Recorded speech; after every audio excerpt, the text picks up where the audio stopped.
श्रीगणेशाय नमः। अस्य श्रीरामरक्षास्तोत्रमन्त्रस्य बुधकौशिकऋषिः श्रीसीतारामचन्द्रो देवता।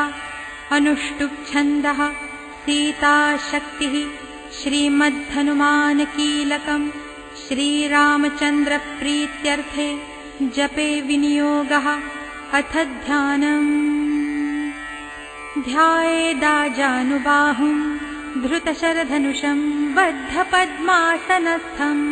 पीतं वासो वसानं नवकमलदलस्पर्धिनेत्रं प्रसन्नं वामाङ्कारूढसीता मुखकमलमिलल्लोचनं नीरदाभं नानालङ्कारदीप्तं दधतमुरुजटामण्डलं रामचन्द्रम् इति ध्यानम्।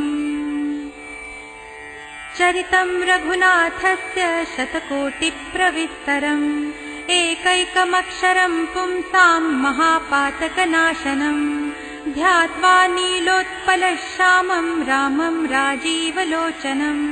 जानकी लक्ष्मणोपेतं जटामुकुटमण्डितम् सासितूणधनुर्बाणपाणिं नक्तं चरान्तकम् स्वलीलया जगत्त्रातुम् आविर्भूतमजं विभुम् रामरक्षां पठेत् प्राज्ञः पापघ्नीं सर्वकामदां शिरो मे राघवः पातु भालं दशरथात्मजः कौसल्येयो दृशौ पातु विश्वामित्रप्रियः श्रुति घ्राणं पातु मखत्रातां मुखं सौमित्रिवत्सलः जिह्वां विद्यानिधिः पातु कण्ठं भरतवन्दितः स्कन्धौ दिव्यायुधः पातु भुजौ भग्नेशकार्मुकः करौ सीतापतिः पातु हृदयं जामदग्नजित् मध्यं पातु खरध्वंसी नाभिं जाम्बवदाश्रयः सुग्रीवेशः कटी पातु सक्थिनी हनुमत्प्रभुः ऊरू रघूत्तमः पातु रक्षः कुलविनाशकृत् जानुनी सेतुकृत् पातु जङ्घे दशमुखान्तकः पादौ बिभीषण श्रीदः पातु रामोऽखिलं वपुः एतां रामबलोपेतां रक्षां यः सुकृती पठेत् सचिरायुः सुखी पुत्री विजयी विनयी भवेत् पातालभूतलव्योमचारिणश्छद्मचारिणः न द्रष्टुमपि शक्तास्ते रक्षितं रामनामभिः रामेति रामभद्रेति रामचन्द्रेति वा स्मरन् नरो न लिप्यते पापैर्भुक्तिं मुक्तिं च विन्दति जगज्जयित्रैकमन्त्रेण रामनाम्नाभिरक्षितं यः कण्ठे धारयेत्तस्य करस्थाः सर्वसिद्धयः वज्रपञ्जरनामेदं यो रामकवचं स्मरेत् अव्याहताज्ञः सर्वत्र लभते जयमङ्गलम् आदिष्टवान् यथा स्वप्ने राम रक्षामि मां हरः तथा लिखितवान् प्रातः प्रबुद्धो बुधकौशिकः आरामः कल्पवृक्षाणां विरामः सकलापदाम् अभिरामस्त्रिलोकानां रामः श्रीमान् सनः प्रभुः तरुणौ रूपसम्पन्नौ सुकुमारौ महाबलौ पुण्डरीकविशालाक्षौ चीरकृष्णाजिनाम्बरौ फलमूलाशिनौ दान्तौ तापसौ ब्रह्मचारिणौ पुत्रौ दशरथस्यैतौ भ्रातरौ रामलक्ष्मणौ शरण्यौ सर्वसत्त्वानां श्रेष्ठौ सर्वधनुष्मतां रक्षः कुलनिहन्तारौ त्रायेतान्नो रघूत्तमौ आत्तसज्जधनुषा विशुस्पृशा वक्षयाशु गनिशङ्गसङ्गिनौ रक्षणाय मम रामलक्ष्मणावग्रतः पथि सदैव गच्छताम् सन्नद्धः कवची खड्गी चापबाणधरो युवा गच्छन्मनोरथोऽस्माकं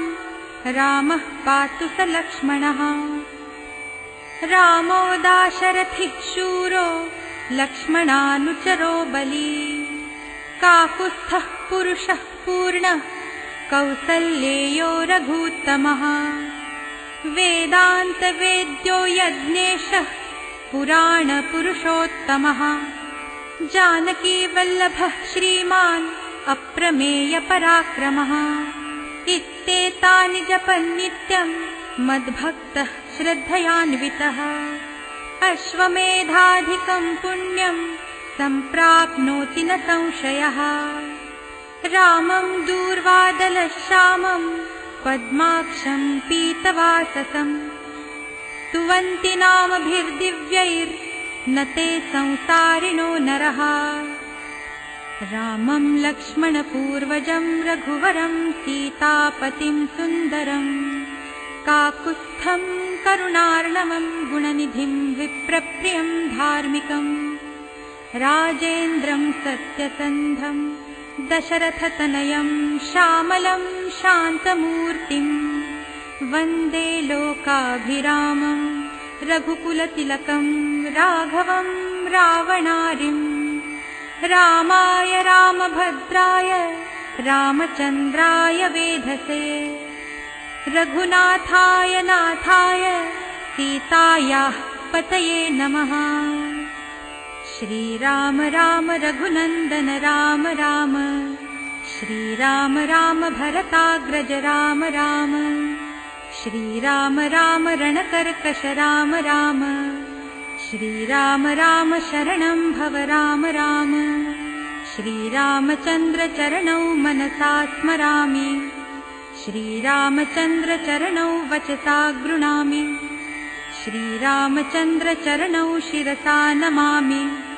श्रीरामचन्द्र चरणौ शरणं प्रपद्ये माता रामो मत्पिता रामचन्द्रः स्वामी रामो मत्सखा रामचन्द्रः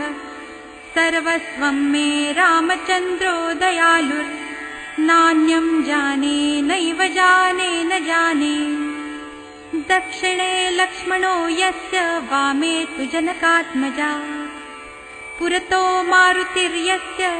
तं वन्दे रघुनन्दनम् लोकाभिरामं रणरङ्गधीरं राजीवनेत्रं रघुवंशनाथं कारुण्यरूपं करुणाकरन्तं श्रीरामचन्द्रं शरणं प्रपद्ये मनोजवं मारुततुल्यवेगं जितेन्द्रियं बुद्धिमतां वरिष्ठं वातात्मजं वानरयूथमुख्यं श्रीरामदूतं शरणं प्रपद्ये कूजन्तं राम रामेति मधुरं मधुराक्षरम् आरुह्य कविताशाखां वन्दे वाल्मीकिकोकिलम् आपदामपहर्तारं दातारं सर्वसम्पदां लोकाभिरामं श्रीरामं भूयो भूयो नमाम्यहम् भर्जनं भवबीजानां हर्जनं सुखसम्पदां तर्जनं यमदूतानां राम रामेति गर्जनम् रामो राजमणिः सदा विजयते रामं रमेशं भजे रामेणाभिहता निशाचरचमू रामाय तस्मै नमः रामान्नास्ति परायणं परतरं रामस्य दासोऽस्म्यहम् रामे चित्तलयः भवतु मे भो राम माम् उद्धर राम रामेति रामेति रमे रामे मनोरमे सहस्रनाम तत्तुल्यं रामनाम वरानने इति श्रीबुधकौशिकविरचितं श्रीरामरक्षास्तोत्रं सम्पूर्णम् श्रीसीतारामचन्द्रार्पणमस्तु।